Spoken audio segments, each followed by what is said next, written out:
Peix vegà. L'última polèmica que sacseja la regulació d'etiquetat a Europa.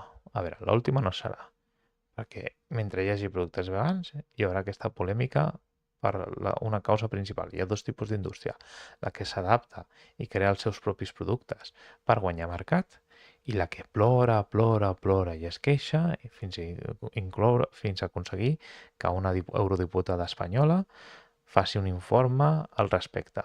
Però d'aquest informe em queda una cosa interessant, que proposa que en aquest tipus de productes vegans o vegetalitzats, per dir-ho d'alguna manera, s'inclogui el producte, l'ingredient principal a l'etiquetat de a la llista d'ingredients. Però això ja succeeix, ja s'inclouen els ingredients.